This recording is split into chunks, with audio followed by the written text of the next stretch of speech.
Šī ir Mentālās veselības akadēmija. Mani sauc Aivars Augustāns un kopā ar mani, kā vienmēr, ir ārsts psihiatrs Pēteris Zālītis. Sveiks, Pēteri! Sveiks. Un mēs šodien šajā epizodē runāsim par nāvi.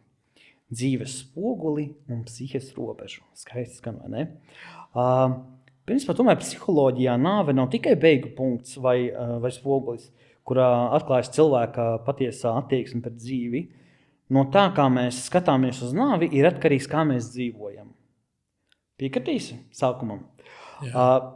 Nāves tēma psihiatrijā vai psiholoģijā ir klātesoša gandrīz visur. Depresijā, trauksmē, suicidālās domās, sērās vai pēc traumatiskām pieredzēm. Tā ir gan simptoms, gan dziedināšanas instruments, ja tiek integrēta apzināti. Ko tu teikšu par šo apgalvojumu, Pēteri? Zini, kā ir. Man jau šķiet, ka viss ir atkarīgs, kur cilvēks sevi atrod jautājumā par nāvi. Jā. Jo tas ir ļoti smags, eksistenciāls jautājums. Jo mēs īsti nezinām, kas seko tad, kad mūsu ķermenis atsakās vairāk strādāt. Bet jā, īstenībā ir viena lieta, ko mēs ļoti labi zinām, ka pēc nāves paliek ļoti daudz skumju cilvēku, kas par tevi sēro, kas atcerās tevi, atcerās tavu dzīvi, ēd buļļonu ar gaļas pīrādziņiem un pat savu glāzīti par tevi, kā nu kurais. Bet, ja mēs atgriežamies par šo te eksistenciālo jautājumu un psihodinamisko perspektīvu, tad jāsaka, ka ja cilvēks spēj atrast kaut kādā paradigmā sevi, tad viņam arī paliek vieglāk ar nāvi un to pieņemšanu. Protams, kaut kāds jaunietis, kam ir 18, 20, 25 gadi, viņš vēl ir ļoti tālu līdz tam, lai atzītu, ka viņš nav mirstīgs. Jā. Un par nāvi jau tā nopietnāk sāk domāt un pieņemt viņu kā tādu un gaidīt viņu. Cilvēks, kas ir uz gadiem 60, 70, 80. Tikai tad ir veselīgi par to domāt, jā? Tad iestājās vecuma posms. Kad vairs par to nedomā un Pēc pieņem? 65, jā. Pēc Tas 65. ir, kad tu sāc gaidīt savu nāvi. Tas ir raksturīgs tam vecuma posmam. Okay. Līdz tam mūžam jauns, visvarošs. Nē, protams, ir jau visādas pārdomas, ir sevišķi trauksmainākajiem, bet Zini, par tam pārdomām un mentālo veselību, tavu kā psihiatra sfēru, suicidālā domāšana un eksistenciālā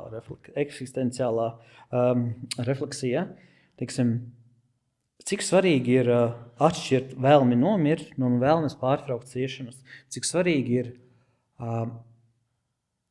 mums, kam ir suicidāls domas, būšams jauns, ir pirmspensijas vecumā, kas vēl nav mēģinājuši, bet kuriem ir šis te pašiznīcināšanās gēns, jā. Jā, nāve 30 gados, 20, suicidāls domas gadiem, bet vēl nav noticis mēģinājums. Kas ir, kā tu šo te varētu... Tur ir atšķirības starp dažādām domām par nāvi, līdz pat tam, kad cilvēks ir gatavs izdarīt pašnāvību kā tādu. Jo vienā momentā viņam var šķist, ka, piemēram, dzīve ir tik ļoti liels draņķis, ka labāk mans nebūtu, ka es gribētu nebūt, ka viņš ir nogurs jau no tā visa, bet ir skaidrs, ka viņš to pašnāvību neizdarīs. Viņam vajadzīgs risinājums, un tāpēc viņš rezultātā vēršās pie psihiatra, viņš vēršās pie psihoterapeita, un lai atrisinātu šo savu sasāpējušos jautājumu par to, ka dzīvē viņam neiet. Un tad ir šie te pašnāvības mēģinātāji, kas iespējams vispār nemaz neteiks, ka viņam šīs pašnāvības domas ir. Tas ir tā statistika. Tad viņš atved vēstulīti un viss notiek, kā saka, neviens nezina. Un tad ir tādi, kas reāli aktīvi runā par pašnāvību, un ar tādiem var strādāt arī. runājot tieši par to, ka viņam ir šīs pašnāvības domas, un vai viņam ir plāns, vai viņam nav plāna. Ar viņu izrunājoties šīs pašnāvības domas var mazināties un iespējams arī izzust, un viņu var pavirzīt uz to, ka viņam ir vajadzīga profesionāla palīdzība. Kā atšķirt suicidālas domas un tukšas runas un suicidālas domas un nāves klātbūtne? Tad, kad cilvēks, lielākoties mēs dzirdam, redzam, lasam stāstus par suicīdu gadījumiem, kur neviens nenojausta nekad. Jo šādi cilvēki klusē, kā tu tikko teici, ja? Bet kur ir no runām un upura lomas, ja? Un kur ir runas, nav darbība, bet kur nāve kļūst klātesoša. Jo, tā teikt, jo ir ļoti svarīgi, ka nāve un mana mentālā pasaule uztvere, vai 34 gados ir veselīgi domāt, ka 35 paliek un tūlīt es miršu. Vai domāt, ka manai dzīvē nav jēgas, jo pēc 40 tas nekā nav. Vai tuvinieka zaudējums ir iemesls, ka man ir tiesības domāt, ka es un nāve iet kopā ar smagām ciešanām. Ja, kur ir tukša runa, doma, un kur ir nāves klātbūtne, tīri, es domāju, mentālajā pasaulē skatoties, tiksim. Jo mēs nerunājam par fiziskām ciešanām, nedaudz vēlāk, bet tagad runājot par suicīds, nāves klātbūtne, runas un... Ja cilvēks runā kā Mirtas tante no limuzīnas Jāņa nakts krāsā par nāvi, tad varbūt viņi jau visiem apnikus ar saviem stāstiem par nāvi, un viņi to jau drillē 30 gadus.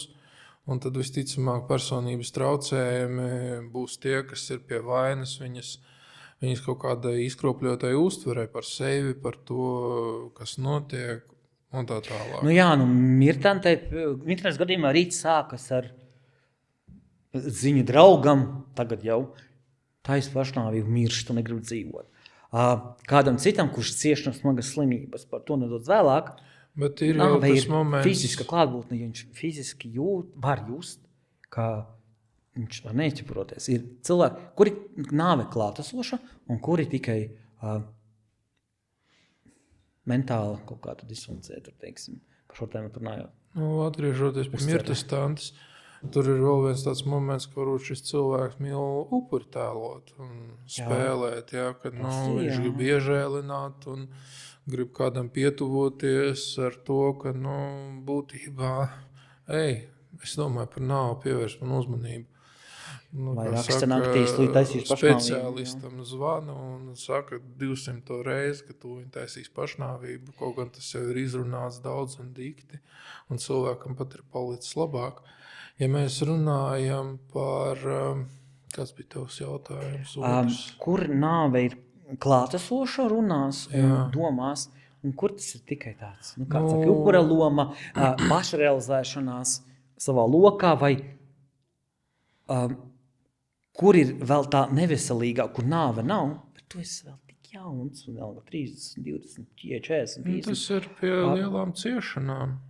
Vai mana tuvinieka drauga zaudējums var ietekmēt man uzceri par nāvi, ka tā ir sāpīga, ka es, būdams arī jauns, tūlīt jau mirstu, jo 35, bet nekas dzīvē nav bijis, un miršu tāpat kā mans tuvinieks kāds, mokās, vai tā ir veselīga tāda analīze, vai man vajag palīdzību arī šajā jautājumā, jo nav vispār specifisks temats. Jo ir cilvēks, kur aiziet, kuriem pateikts. Cilvēki, kuri aiziet.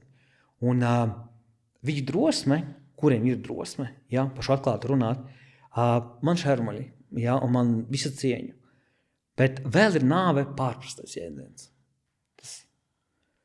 Pie depresijas, kas ir bieži vien pamatoti, nepamatoti, vēl nenesmu pašnāvības mēģinājumu, bet kur nāves termins jēdziens tiek pārprasts. Tas ir tikai modes kliedziens. Teoloģiskā speciālista viedoklis, ka vai nav, teiksim, nāve vispār kā tāda pārprasta, gan mentālā, gan fiziskā līmenī? Vai mans uzticība Dievam vai neticība Dievam ir nepareizi vai pareizi, vai mana gatavošanās sirmam vecumam, kur es domāju, ka es miršu mokās, jau neprojicēju kaut kādu manu nākamo etapu, ka es aizēju mentāls iestā. Ja? Jau tik jauns domādams par to. Saproti, ja tev nāves temats ir tik ļoti sāpīgs, tad jautājums ir, kāpēc? Kur ir tā tava trauma, kur ir pat kaut kāds dzīves notikums, kas tev ir novedis līdz šai atziņai, ka nāve ir biedējoša. Nāve, būtībā, ja tu viņu redzi kaut kādā dzīves posmā, tu minēji 35 gadu vecumu, jā, tu kaut ko. Jā, teiksim, līdz 35. Cilvēks, kas ir tā kā adekvāts, kurš tā kā nav cīņā ar savu kaut kādiem veselības problēmām, viņš visticamāk izsvērs to, ka viņš arī pats nav mūžīgs. Ka viņam arī pienāks kādreiz šāds mirklis. Jā. Ka viņš sapratīs to. Bet kurā brīdī es analizējot sevi, vai tu sevi, es domāju, tā, šeit ir robeža, kur man jāpārstāj, vai jāpārstāj rakstīties un domāt, ka es esmu visvarens, man 20 dzīvības un tā tālāk, kur jāpievēršās, kur ir tikai stulbas domas un runas, un kur ir šis te tiešām nāves klātesošs, jo ir cilvēki, kuriem nāves klātesošs bija fiziskā līmenī. Traumants un tā tālāk viņi dzīvo tāpat, viņi visi vienalga, un viņi saprot, ka man nomirt. Vienalga, un ja esmu redzējis, ka aiziet mums tuvinieks un draugs, un es redzu beigas cilvēks, redzu mokās cilvēks, redzu vēltoķiens aiziet. Un man tas psiholoģiski ietekmē, ja man mentāla pasaule ir nestabila, ja tur depresija vai kas vēl kaut kāda traucējumi, un ja vēl nāve piesūkās klāt, vai tas nepasliktina manu kā tādu vispār dzīves kvalitāti, jo tiešām vēlreiz uzsvēršu, nāve ir pārprasts termins, man liekas. Runājot par mani kā būtni, jaunu, traumām, vienalga, vai veselīgu bērnību, neveselīgu, ir draugu gājuši bojā, ģimenes locekļi mokušie. Vai katrs cilvēks var iedomāties, ka mana radu dzimtas, kā tur saka, gēni un tā tālāk, manu tur līdz pasaules ciešanas, vai mēs varam asociēt kaut kādu scenāriju sevi mentālā līmenī? Nāve un es manā aiziešana. Vai, ja man visi dzimta mocījušies ar onkoloģiju, es arī nomašu onkoloģiju, un man par to laiks domāt, vai šis nāve ir, kā tu kā speciāls teiktu, man kā pacientam, tu nāvi uztver nepareizi. Kā man vajadzētu uztvert nāvi? Tu kā speciālists. Būtībā, ja tev ir aizdomas par to, ka tev ir pārmantots kaut kāds vējs vai onkoloģija, tad visticamāk tu griezies pie daktara, un viņš tev ārstē, vai viņš tev diagnosticē sākotnēji kaut ko, vai nediagnosticē, un tu uzraugies, un tad tādā veidā tu sev nodrošini kvalitatīvu dzīvi, un tā skaitā arī kvalitatīvu aiziešanu. Bet ja es dzīvoju destruktīvu dzīvi mūsdienu, kā nedomā ne par veselību, mentālo, fizisko, atkarības, visu, un liekas, ka, tiku šoreiz cauri, tikšu nākamais cauri. Ko tad? Vienā mirklī pienāks tas mirklis, ka tā kaulaina tev piezaksies. Saprot, tas ir... Tas tāds jautājums, ko laikam pat speciālistam būtu atbildēt. Kā? Tur ir tas moments, ka cilvēki, kas tā kā neapzinās to nāvi līdz galam, viņi dzīvo uz labu laimi. Viņi bauda, viņi iesaistās. Cits jautājums ir pavisam par to, ka šodien esmu dzīvs, rītdien būšu miris. Tā labi. Jā, bet nebūs jau forši tad, kad tevi reanimēs un tu būsi puslīdz pie samaņas. Ja gadījumā kās, tad jau kāda histēriska skaņa izies. Ja tas nelīdz, turpinās uz dzīves gājums, kāds viņš ir, bet bailes ir, ka tik nenam ir mokās. Un vēl labāk, ja dzīve ir ieta, ka tas ir varonis, es nebaidos no nāvis, šis cik reizes izpras, man tas dzīve veicies, un mans paceltais deguns, ka es taču no nāvis nebaidos, un tas aiziet pie savu terapeitu un saku, ka es no nāvis nebaidos, un viņš man pajautā, Tu tiešām nebaidies no nāves? Tas man bija pirms gada mazāk. Mans speciālists. Un es apsēdos pie kabinetā, es domāju, un es nav vēl gads riņķī, kā es sāku domāt, ka pat es negribu tik visu personificēt ar sevi, ka pat šis temats mani ļoti ķer, un es varu atzīt, ka tikai tagad kaut kad pēdējā nepilna gada laikā es varu atzīt, ka pat man ir bail no nāves. Šis bija varens. Kaut kādas traumas fiziskās un tā tālāk, kas ir bijis. Un, kāpēc šis temats arī man ir ļoti tuvs, jo es jūtos tas kaķis ar 29 dzīvēm dažreiz, un ka tā visvarnība, ka tā bailes ir, kā būs, kā domāt, un mani ir pārņēmušas kaut kādā dzīves posmā, un es esmu redzējis, kā cilvēki aiziet, es redzu, es mokas, es pat esmu bijis dažādās situācijās, ja? Neesmu upuris, bet reāli tāda, un man joprojām nav atbildēts jautājums, ka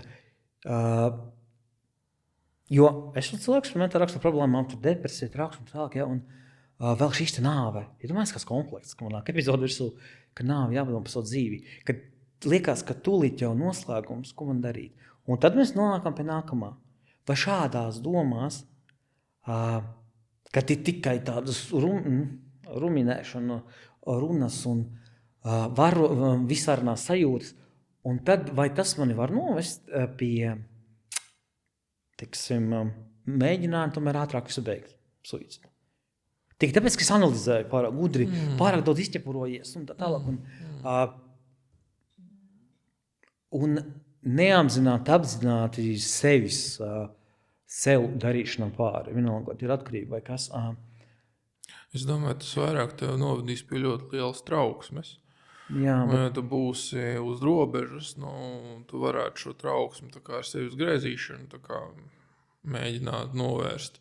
Bet kas īsti nav tā kā pašnāvības mēģinājums, bet ir skrāpēšana. Bet ja mēs runājam par nāves atzīšanu, kā tādu, grūti jau to atzīt, bet visvieglāk, vispieņemošākie nāves cilvēki, kas domā par nāvi, kas tā kā apzinās, ir tie, kas ir pieredzējuši kaut kādu tādu bagātīgu pirms nāves pieredzi, kliniskās nāves, respektīvi. Kliniskā nāve. Un tie, kas ir pievērsušies reliģijai, tie ir vismierīgi, vai no ateismas galīgākais. Tie ir tie, kas uztver visracionālāk, jo viņi visu dzīvi tam gatavojās, un viņiem ir savu komūna, viņiem ir cilvēki, kas līdzīgi domā, kas balsta, kas runājās ar viņiem, jo, ja tu esi istabā viens, tad ir plaša telpa fantāzijai. Bet vai nav tā, ka depresijas slimnieks ir numur 1, kas visvairāk cilā šo tēmu? Ne visiem ir depresijas pacientiem ir pašnāvības domas. Tas ir simptoms. Viņš var būt un var nebūt. Labi, okay. Protams, ja tas ir viņam tā nāve ir ļoti aktuāla tādā ziņā, ka viņš mokās savā saslimšanā, vai arī viņam, piemēram, ir multiplā skleroze, un tad viņa dzīve ir vienīgas mokas, tad, ja viņš, kā saka, domā par asistēto dzīvības izbēgšanu, tad tas arī ir sagatavots process. Vai suicīds, tā mēģinājums suicīdu izdarīšana, darīšana mēģinājumi, tas tiek klasificēts kā moku izbeigšana, vai tas ir gaidīts process, un tas nav attaisnojums ar kā tādu terminu nāve? Vai tas kā reliģija, nāve viedla kaut kāds pašnāvības cits, dabīgā nav kaut kas cits?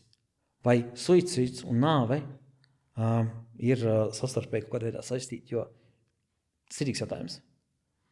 Tā ir nāve, teorētiski, bet tu kā mentālas jomas speciālists, kā savam pacientam, tā ir nāve, vai tā ir sekas uzvedības, rīcības?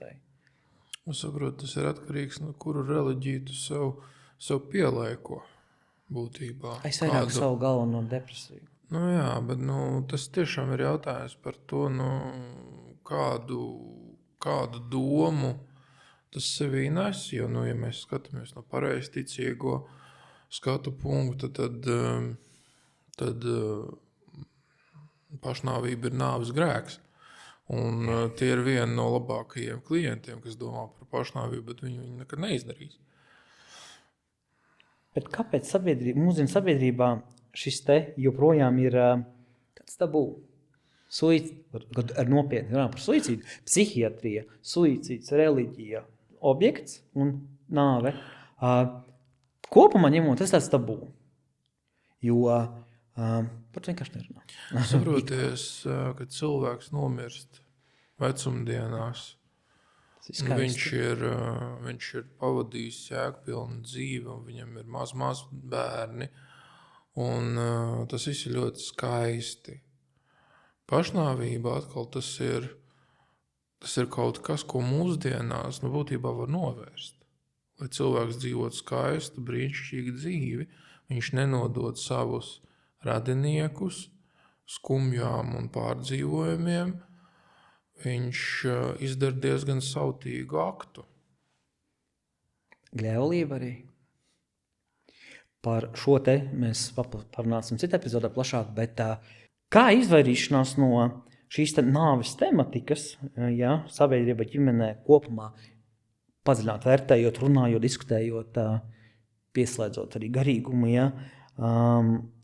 kā šī izvairīšanās ietekmē mūsu psihisko veselību un dzīves kvalitāti. Kad mēs nerunājam. Nevis tā, ka es rakstu zvanu Pālie vai kā, vai es tur tūlīt, bet, ziniet, apsēžoties tā kā es pie savu terapeitu, psihoterapeitu vai ar kādu dvēseļu draugu, jo tad dziļa saruna, nezinu, redzi, kuram mums eksistē par šo, jo es dzīvēju procesu tādu sarunu par šo te un īstu. Un abiem bija viens viedoklis. Kā tik nomirt, nezinot, ka tu mirsi. Ja? Un tas ir zaudēju vairāk pirms gadu draugu. Bet mēs nerunājam. Mums nav šī te psihiatrija, nav varbūt šī te varbūt garīguma izpaust. Ne visiem, bet kopumā, ka zinātnē, reliģija tur uzreiz tev sit pa galvu. Kā kuram starp draugiem tas nav ekšanas par koronā? Jo mēs esam varoņi, tā ir ļoti drosmīga tēma runāt par nāvi kā tādu, jo nāvē nav nekā laba. Lai arī kā mēģinātu izdomāt kaut kādu joku par nāvi, viņš nebūs īsti vietā. Tāpēc jau mēs nerunājam sliktu par aizgājēju, kad atrodamies baznīcā vai pēc tam, kad paceļam glāzīti par viņu, sulas vai bezalkoholiskā alus vai citu bezalkoholisko dzērienu. Tā kā tas ir tāds moments, ja par to nerunā un ignorē nāvi kā tādu. Tas rada ļoti daudz trauksmes. Tas ir trauksmes, tas mokoši. Tieši kādos eksistenciālos brīžos. Jo tas ir individuāls, tas ir intīms patiesībā temats un skatoties, kaut kāds materiāls lasot, redzot, skatoties, teiksim, cilvēki, kuri gaida savu aiziešanu.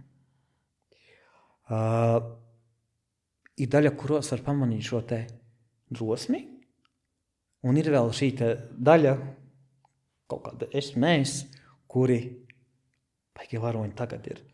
Un kā mums iemācīties šo te nevis drosmi nebaidīties, jo es nedomāju, ka tas ir viegli, bet nav uzsver kā neieņemumu dzīves sastāvdaļu, nevis cilbās sarunās un jokos.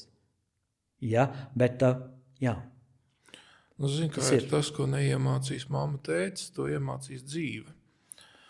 Un būtībā reti, kurš cilvēks ir tik ļoti introverts, ka viņš grib dzīvot mežā vai Āfrikas džungļos.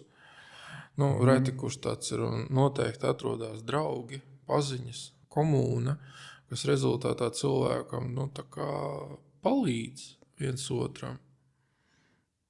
Tā tad ir tavi līdzcilvēki. Tie ir līdzcilvēki, jā. Vai cilvēks, kas baidās no nāves, patiesībā var baidīties no dzīves. Ne, viņš nerunā, viņš ir savā komunā, un baidās, un neizglītojas. Un vai viņš baidās no dzīves? Viņš baidās, ko dzīve viņam var dot. Tajā mirklī, kad dzīve viņam patiesībā var dot ļoti daudz, viņš baidās no pārsteiguma par to, ka viņš nekontrolēs to visu, kas ar viņu varētu notikt. Un tad tā paradigma, kas tiek mainīta psihoterapeitiskajā procesā, ir ļoti interesanta, jo tikpat labi dzīvē var notikt daudz foršu un labu lietu, ko pēc tam varēs atcerēties ar saviem līdzcilvēkiem pēdējos mirkļos, protams, ja nebūs Alzheimers un demence. Bet, būtībā cilvēks dzīves nogalē var atskatīties retrospektīvi par to, kas ir bijis, un pateikt, jā, es esmu nodzīvojis lielisku dzīvi, tad es esmu gatavs atdoties nāvei. Labi. Kā mēs varētu atšķirt, vai cilvēks runā par un vispār pieskarās šim tematam nāve, kā dzīves jēgas meklējumiem vai pašiznīcināšanās impulsu? Arī atsevišķināšanās, pašiznīcināšanās. Kur ir šis te? Šis moments ir tas, ko es pirmīt minēju par reliģijas vai šī te, pārliecības pieliekošana. Pārliecība reliģija var arī būt pie pašiznīcināšanās pieskaitām, vai sarunā ar psihoterapeitu, psihiatru, varbūt vispār dzīves jēgas meklējumi. Kur ir šis te, kā es varu atšķirt? Vai mana saruna ar manu, tu būtu cilvēku, vai vispār mana uztvere, kas būs tas cilvēks, piemēram, paturpinošu jautājumu, otrs jautājums, kas ir tas, kurš var man dot zīmi, pateikt, skaties, es līgāk, tas ir psihiatrs, psihoterapeits, psihologs, jā. Līdz cilvēki ar veselu saprātu, bet ne es pats, vai ne? Šis temats ir jāatcelā, tāpat kā vispārējie, kas skar vispār emocijas, bet šis ir ļoti...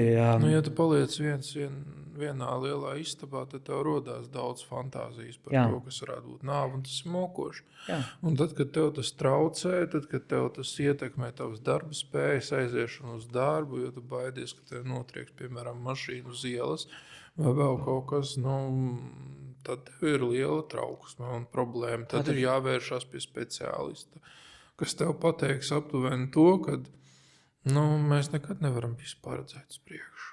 Bet es jau varu būt tik daudz sačakarējis savā mentālajā pasaulē, atgriezties līdz tam veselīgām. Tāpēc jau tas ir process, un viņš var ilgt 2 gadus. Tas tā ir. Okay. Zāles var nomierinošas iedot, bet rezultātā jau tik un tā tas aizies līdz psihoterapijai.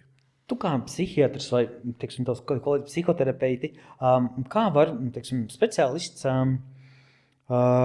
var droši ienest nāves tematu terapijā, lai tā būtu dziedinoša, nevis destruktīva? Tu kā psihiatrs. Ja? Kā tu vari terapijā? Ko? Par nāvi jārunā. Veselīgā formā. Tā ir dzīves sastāvdaļa.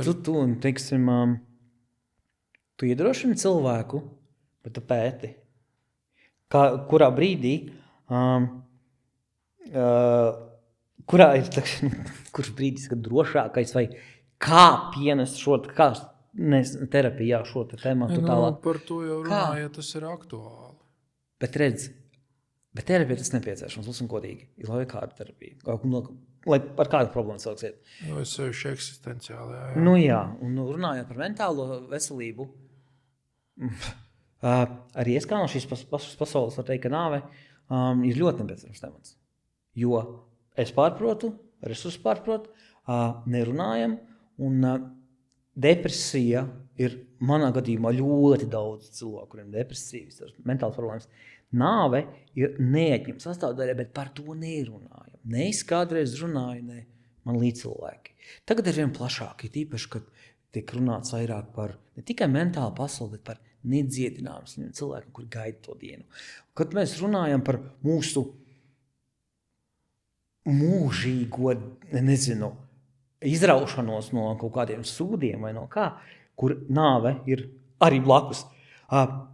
Es gribētu teikt, ka mentālajā pasaulē, kad mēs meklējam, kad mēs cīnāmies ar savām problēmām, ir ļoti būtiski gan man, gan tev kā speciālistam, gan tev runāt, meklēt, jo šis var novērst daudz bēdīgākas lietas. Jā. Jo zinu, ko nozīmē suicīds zāles, un zinu, kurš ir cilvēks, kas dara pašnāvību, cilvēki, kas cieši. Un zinu šo neizprast to, pārprast to, arī modes jēdzienu nāve. Ja? Un es uzskatu, ka arī mūsu šī saruna ir par to, ka vispār nāve ir ne tur labs, ne slikts, bet meklē vidusceļu. Tā ir mūsu dzīves sastāvdaļa. Sastāvdaļa, bet ne jau... Ir arī ne tikai suicīds, Jā. Ir arī veselīga nāves pieredze. Jā, karaliskā nāve. Tu nomirsti, nezinot. Un cilvēks, kurš zina, ka viņš aiziet, viņš ir gatavs, nebaidās. Tu drosmi, kā, es nezinu, es ar kādu sapratīšu, cilvēks, kurš mokās fiziskās sāpēs un ir ļoti sliktā stāvoklī, un šis te nāve, viņu seku katru sekundi klāt. Es nevaru iedomāties, tikai šis cilvēks var izstāstīt emocijas, bet šajos cilvēkos, man liekas, mēs vairāk atbildes atradīsim. Tie, manuprāt, ir viedākie, ne tikai mēs te mentālie kaut kādi, kas atrodas savā pasaulē, bet cilvēks, kurš zina, kas ir nāve, realitāte. Tas ir kliniskā nāve, saskare, tuvinieka zaudējums, redzēt, kā cilvēks aiziet, un cilvēks, kurš zina, ka es gāju, es aizēju. Un tas nav tikai mentāli, tas vispār par fiziski ietekmē dzīvi. Un tas nav vienas dienas jautājums patiesībā. Tie ir gadi. Jā, mēs vēl atgriezīsimies pie šī temata atgriezīsimies, jā, vienkārši īstumā. Vai kā ārstēt cilvēku, kura dzīvi kontrolē bailes no nāves vai slimībām? Cilvēku kontrolē bailes no nāves, bailes no slimības, kuras var ārstēt, kuras var neārstēt. Un šis te, tas jau robežojas ar obsesīvu kompulsīvu traucējumiem un tā saucamo hipohondriju. Jā. Ja viņam ir uzmācīgas domas, es nezinu, ko tur var izdarīt ar psihoterapiju. Tādos gadījumos tas ir medikamentoza ārstēšana, kas diezgan labi pakļaujās kaut kādiem standartiem. Bet tam cilvēkam jānonāk līdz tevi, līdz ārstam, kabinetam. Tas ir... Parasti jau viņš izbesītos savus līdzcilvēkus, un tad viņi uzstāja, lai viņš meklētu palīdzību. Tas var palīdzēt, jā, okay. Vai nāves pieņemšana var mazināt trauksmi un paniku? Jā. Tiešām? Jā. Paldies, derīgi. Nedaudz par sērām un zaudējumiem. Kā šķirt sēras no depresijas? Zaudējuši esam cilvēku, piemērs. Zaudēt cilvēks, sēras periods un depresija. Es esmu depresijas periods, teiksim, cilvēks un depresija. Pārējais atgriežās, piemēram, tuvinieks zaudējums, sēras, depresija. Depresija ir sēras sastāvdaļa. Tas nozīmē, ka ilgums nosaka, kur ir depresija un kur ir sēras. Jā.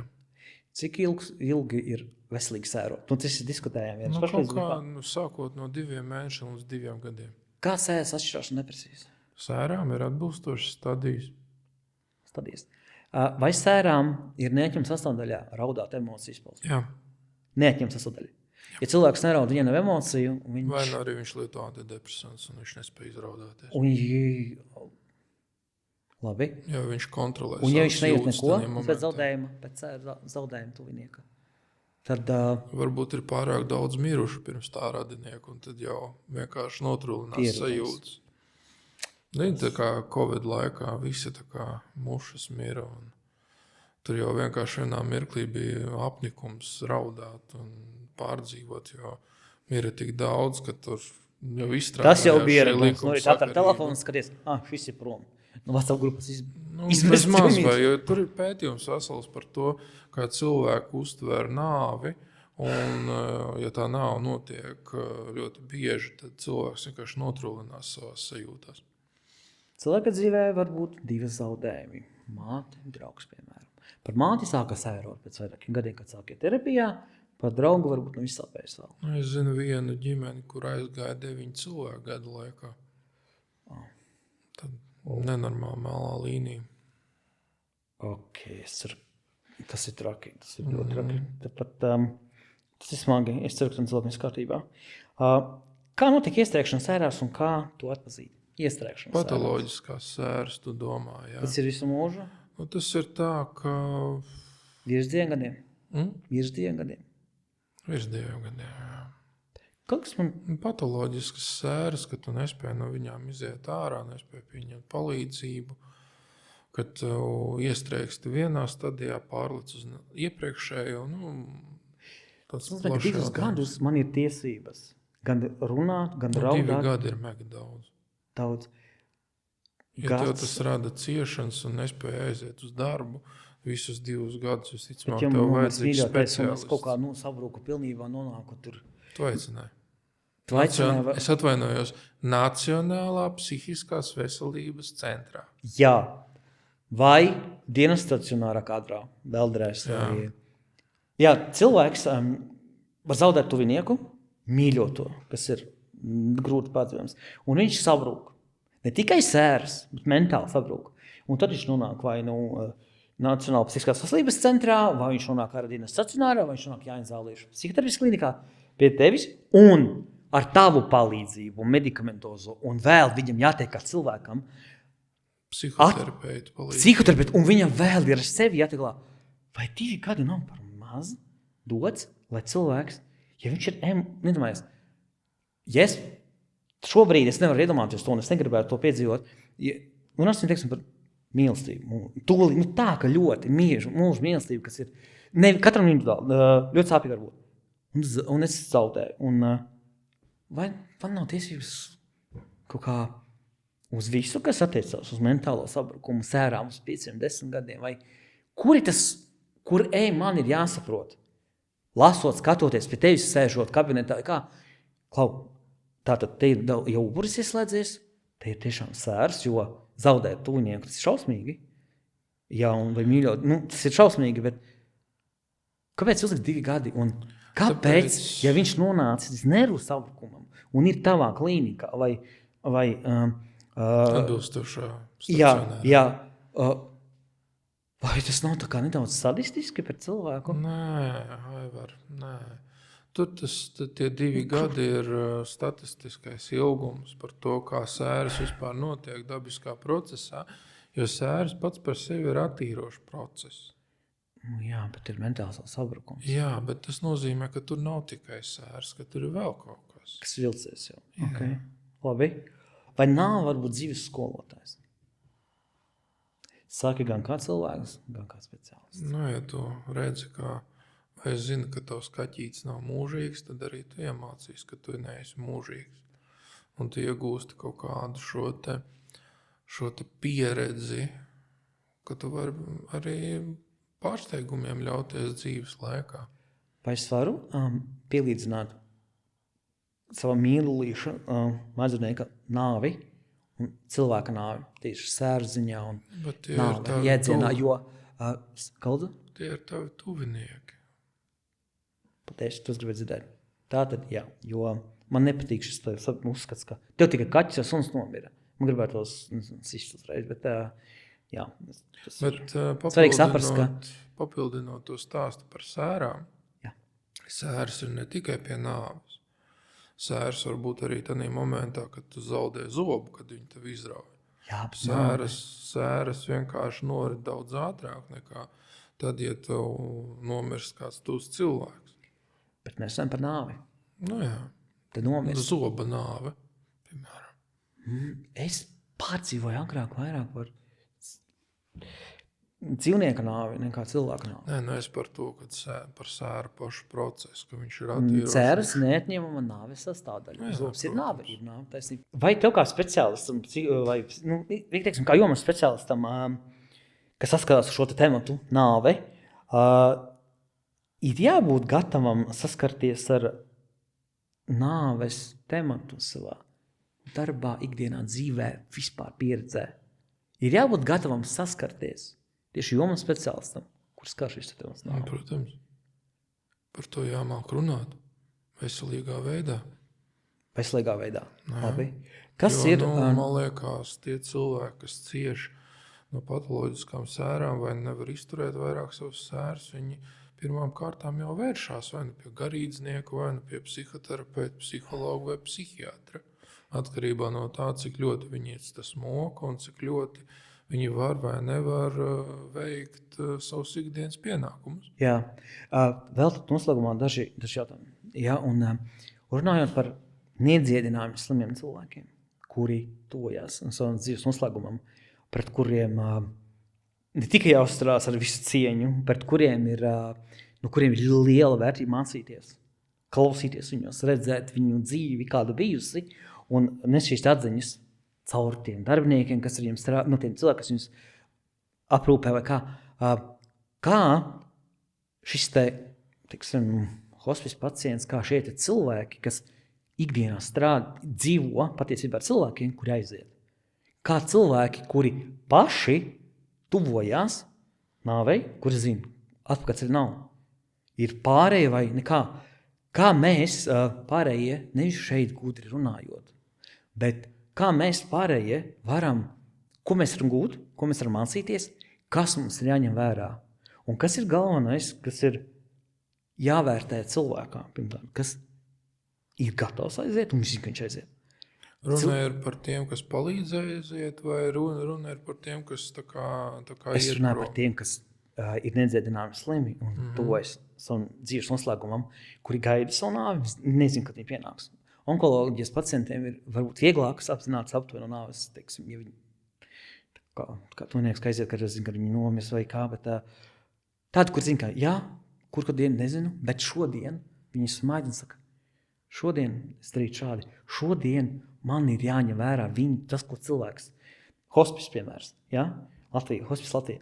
Tie cilvēki ir, kā var vispār to darbu darīt, un vispār, kas strādā ar saviem cilvēkiem, šie cilvēki ir, viņi nenovērtējami.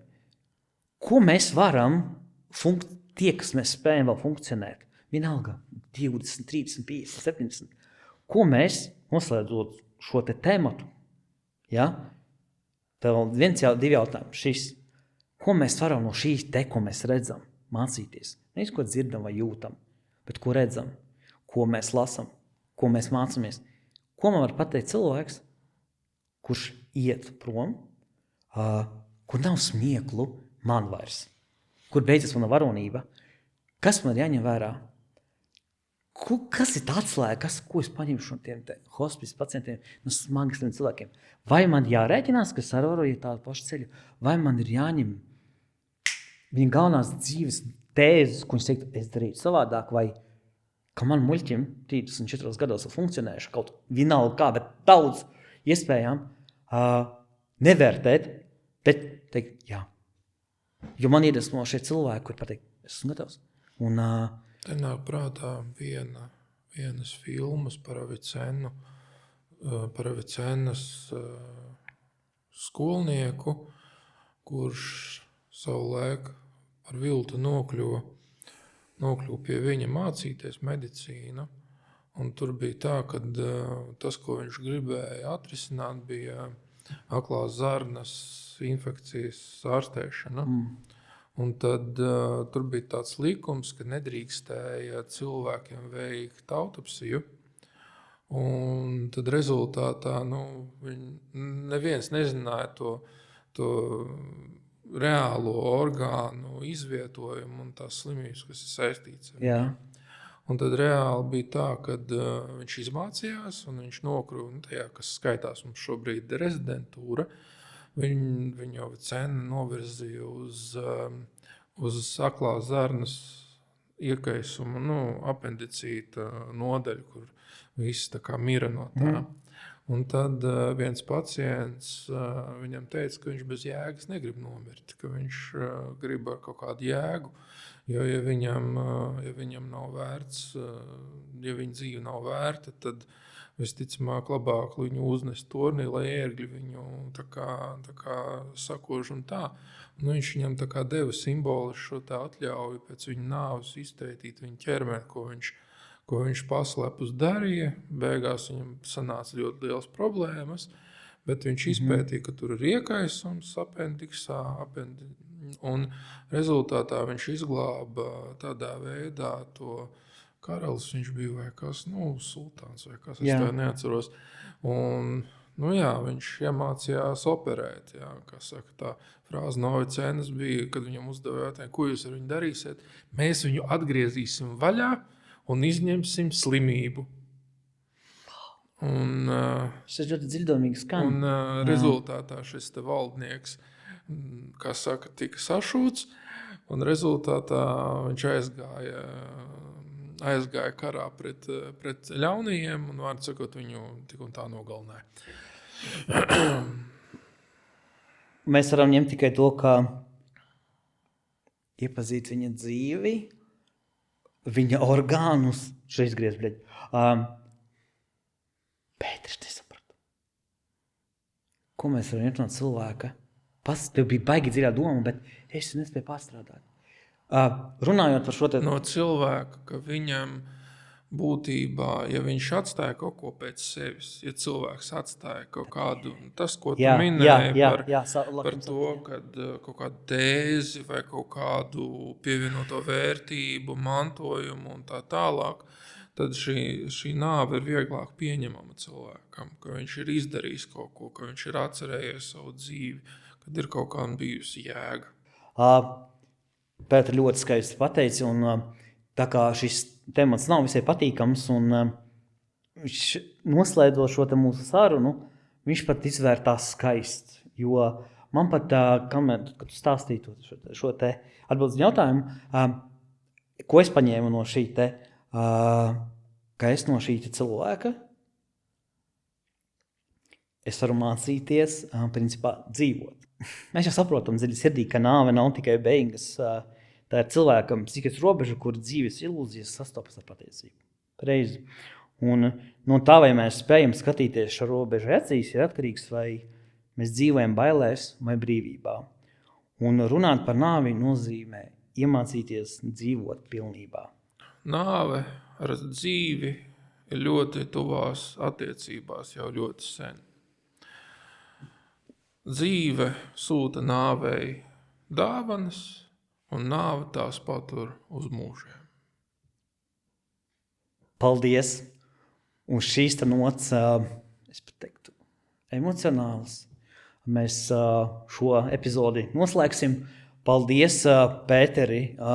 Šis temats nav viegls, arī, es domāju, mums saruna nebija no tām pašām vieglākajām, varbūt, un arī šī te drosme, viņa nebija tāda, kāda varbūt gribētos, bet gribu pateikt, ka mēs ceram, ka šis ir noderīgi, redzēt, dzirdēt, ka mēs varam dot kaut kādas izpratnes, tu, Pēteri, un no savas skatu punkta, tad nebūdams eksperts speciālists, var pateikt par nāvi, ka ļoti tuvs temats bija tad, kad tuvinieki aizgāja. Un tad es apmaldījos dzīvē. Bet karaliskais moments, ko es vienmēr atcerēšos, kā mēs runājam tuvu draugu, kur aizgāja, kad tik nomit karaliskā nāvē. Tas ir kā nezināt, neredzēt, nejust. Un to mēs vēl sirdī varam nesniegt, kad tu dienu fantasēt. Paldies, Pēteri. Paldies.